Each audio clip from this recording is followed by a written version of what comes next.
أيها الذين آمنوا كتب عليكم الصيام كما كتب على الذين من قبلكم لعلكم تتقون أياما معدودات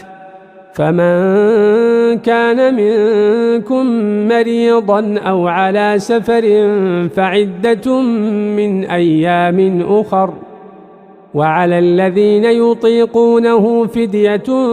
طعام مسكين فمن تطوع خيرا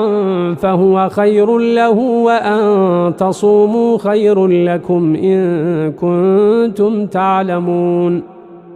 شهر رمضان الذي أنزل فيه القرآن هدى للناس وبينات من الهدى والفرقان